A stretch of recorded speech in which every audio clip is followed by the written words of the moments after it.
Hello students, in our previous class we have learnt all about adverbs, that is what is an adverb.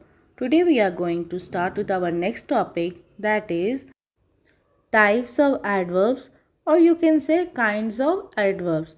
Now students, in your book open page number 77. Now students, you can see here simple adverbs are, that is your kinds of adverbs only. The first one is adverbs of manner. The second one is adverbs of place. The third one is adverbs of time. The fourth one is adverbs of frequency. The fifth one is adverbs of degree. The sixth one is adverbs of reason. And the seventh one is adverbs of affirmation or negative. Now let's start with our first kind or type of adverb, that is adverbs of manner. Adverbs of manner.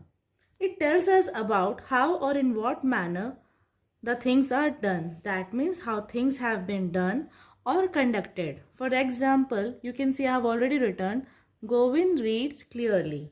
Now, in this sentence, Govind is the subject. What is the action he is performing? He is reading. That means this is the verb. Clearly. Now, clearly is the adverb here, and this is formed from an adjective known as clear. So students, from this sentence you can see this is answering my question, how Govind is reading, or how does Govind read? Govind reads clearly. So you can see adverbs of manner tells us how or in what manner things are done.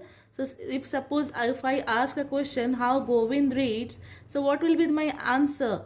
Govind reads clearly.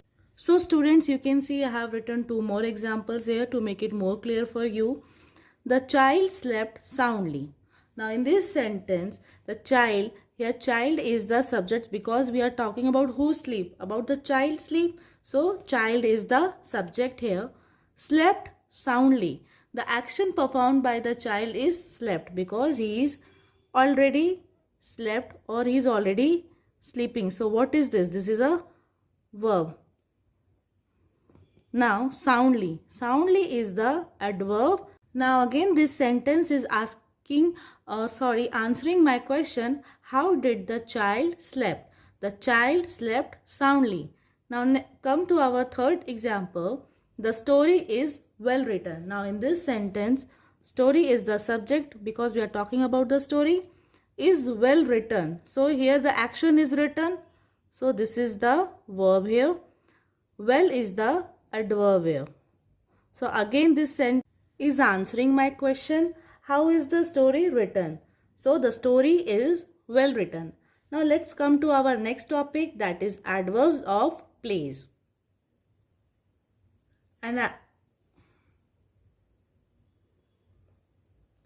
Adverb of place. Now this kind of adverbs always talks about the location where the action of the verb is being carried out. So it talks where the action has happened. Let me give an example. My brother is out. Now in this statement or sentence, what is the place here? Out is the place. That means this is the adverb. And what is the subject? About whom we are talking? We are talking about my brother. So my brother is the subject here.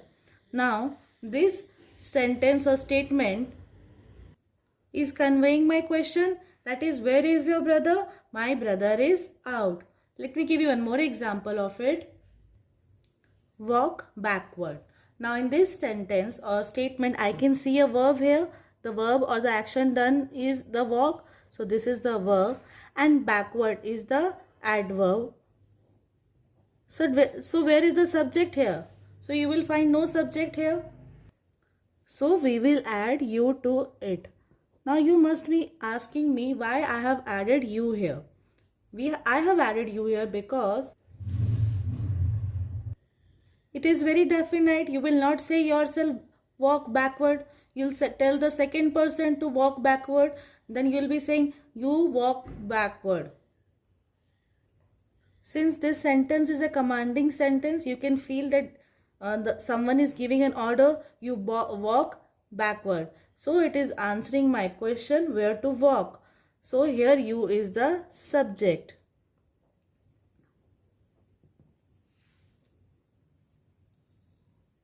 So here is our next example. The horse galloped away. So the horse, here horse is the subject, galloped is the action, and away is the adverb of place. Where did the horse go? The horse galloped away. I am not sure where did the horse go. So it galloped away. With these examples, I hope you all are very clear. Our next topic is adverb of time.